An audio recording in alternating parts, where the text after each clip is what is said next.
ఏపీలో రాజకీయాలు చూస్తే వైసీపీ విపక్షంలో ఉంది. అయితే ఒంటరి పోరు చేస్తూ ఉంది. ఇతర విపక్షాలుగా ఉన్న వామపక్షాలు కానీ కాంగ్రెస్ ని కానీ కలుపుకొని పోవడం లేదు. ఇక అధికార కూటమిలో టీడీపీ, జనసేన, బీజేపీలు ఉన్నాయి. ఈ మూడు పార్టీల మధ్య సఖ్యత ఎంతగానో ఉంది. నిజానికి దేశంలో ఏ రాజకీయ మిత్రుల మధ్య లేనంతగా ఈ పార్టీలు సన్నిహితంగా ఉంటూ ఉన్నాయి. దాంతో 2029 నాటికి మరోసారి కూటమిగానే ఎన్నికల్లో తలపడతాయి. ఇందులో రెండవ మాటకు అయితే తావే లేదని చెప్పుకోవాలి. మరి ఒంటరిగా ఉన్న వైసీపీ ఈ కూటమిని ఢీకొట్టగలదా అన్నది పెద్ద చర్చ. ఇదిలా ఉంటే బీజేపీతో వైసీపీ కెమిస్ట్రీ ఏమిటి, దాని కథ ఏంటి అంటే అదొక బ్రహ్మ పదార్థంగానే ఉంటుంది. ఎవరికీ అర్థం కాదు. కేంద్రంలో బీజేపీతో వైసీపీ సన్నిహితంగా ఉంటుంది అని అంతా అంటారు. అయితే బీజేపీ మాత్రం తనకు అవసరాన్ని బట్టి చూసుకునే వైసీపీతో మాట్లాడుతూ ఉంది. గత ఏడాది జరిగిన ఉప రాష్ట్రపతి ఎన్నికల్లో వైసీపీ మద్దతు కోసం వైసీపీని సంప్రదించింది. నిజానికి వైసీపీ మద్దతు లేకపోయినా కూడా గెలిచేంత బలం బీజేపీకి ఉంది. కానీ వైసీపీని ఎందుకో కాంగ్రెస్ వ్యతిరేక పక్షంగా భావిస్తూ బీజేపీ ఆ కోణం నుంచి చూస్తూ వస్తుంది. ఇక వైసీపీ తీరు కూడా అలాంటిదే. కాంగ్రెస్ తో కలవలేదు కాబట్టి మరో పెద్ద జాతీయ పార్టీగా బీజేపీతో దగ్గర దూరం అన్నది లేకుండా మధ్యవాదంగా వ్యవహరిస్తోంది అని అంటారు. అయితే ఎంత జరిగినా కూడా, ఏ రకమైన అనుబంధం ఉన్నా కూడా ప్రత్యర్థిగానే ఏపీ రాజకీయాల్లో బీజేపీని చూడాల్సి ఉంటుంది. అంతేకాదు, కూటమికి వైసీపీ ఎదురెళ్లాల్సి ఉంటుంది. ఒకవేళ టీడీపీని కాదని అనుకుంటే వైసీపీ బీజేపీతో బాహాటంగా పొత్తుకు సిద్ధపడే సన్నివేశం ఉండదు. ఎందుకంటే వైసీపీ ఓట్ బ్యాంక్ పూర్తిగా దెబ్బతింటుంది కాబట్టి. అందువల్ల వైసీపీ నుంచి ఆ సానుకూలత ఉండదు. దాంతో బీజేపీ తన రాజకీయం తాను చూసుకుంటూ ఉంది. మరి వైసీపీ తనదైన రాజకీయం తాను చేసుకోవాలి కదా.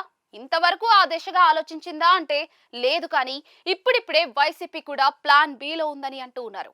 దేశంలో చూస్తే రెండే జాతీయ ఫ్రంట్లున్నాయి.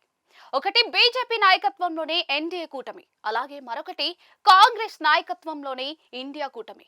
టీడీపీ ఉన్నా లేకపోయినా ఎన్డీఏ కూటమిలోకి వైసీపీ వెళ్లే ప్రసక్తి అస్సలు లేదు. ఇప్పుడు అసలు వీలు లేదన్నమాట. మరి ఇండియా కూటమిలోకి వెళ్ళవచ్చు కదా అంటే అక్కడ కాంగ్రెస్ ఉంది. అదే వైసీపీ ప్రధాన అభ్యంతరం. మరి ఇండియా కూటమిలోకి వైసీపీ వెళ్ళాలి అంటే కాంగ్రెస్ నాయకత్వం మారాల్సిందే. అందుకోసమే వైసీపీ చూస్తోందా అంటే జరుగుతున్న పరిణామాలు బట్టి చూస్తే అదే నిజమని అంటూ ఉన్నారు. ఇండియా కూటమి ప్రాంతీయ పార్టీల ఆధిపత్యంలోకి రావాలన్నది వైసీపీ కోరికగా చెప్తూ ఉన్నారు. అదే జరిగితే వైసీపీ ఆ కూటమిలో చేరడానికి మార్గం సులువవుతుంది అని అంటూ ఉన్నారు. ఈ నేపథ్యంలోనే వైసీపీ అధినేత ఒక ఆసక్తికరమైన ట్వీట్ ని తాజాగా చేశారు. తృణమూల్ కాంగ్రెస్ అధినేత్రి, పశ్చిమ బెంగాల్ సీఎం అయిన మమతా బెనర్జీ పుట్టినరోజు జనవరి 5. ఆ రోజును గుర్తుపెట్టుకుని మరి వైఎస్ జగన్ ఆమెకు ప్రత్యేకంగా అభినందనలు చెప్పడం మీద ఇప్పుడు పెద్ద ఎత్తున చర్చ సాగుతుంది. మమతా బెనర్జీని గద్దె దించాలని ఒకవైపు బీజేపీ అగ్ర నాయకత్వం శతవిధాలుగా ప్రయత్నం చేస్తోంది. బెంగాల్లో ఈసారి ఎన్నికలు బీజేపీ వర్సెస్ మమతాగా హోరాహోరీగా సాగుతూ ఉన్నాయి. ఈ నేపథ్యంలోనే మమతాకు జగన్ గ్రీట్ చేయడం వెనుక పక్కా వ్యూహం ఉందని అంటూ ఉన్నారు. ఇప్పటికీ వరుసగా 3 సార్లు బెంగాల్ సీఎం అయిన మమతా బెనర్జీ హ్యాట్రిక్ సీఎం అనిపించుకున్నారు. ఆమె 4గోసారి కూడా గెలిస్తే ఇక తిరుగులేని నేతగా జాతీయ రాజకీయాల్లో ఉంటారు అని అంటూ ఉన్నారు. ఆమె 2029 ఎన్నికల్లో ఏకంగా ప్రధాని అభ్యర్థిగా కూడా ఇండియా కూటమి నుంచి ఉండే ఛాన్స్ ఉందని అంటూ ఉన్నారు. అంతేకాదు, ఆమె గెలిస్తే ఇండియా కూటమి సారథ్యం కూడా తీసుకుంటారు అని చెప్తూ ఉన్నారు. అదే జరిగితే మమతా బెనర్జీ నాయకత్వంలోని ఇండియా కూటమిలో చేరడానికి వైసీపీ ప్లాన్ బిని అట్టే పెట్టుకుందా అని ఒక చర్చ సాగుతూ ఉంది. చూడాలి మరి ఏం జరుగుతుందో.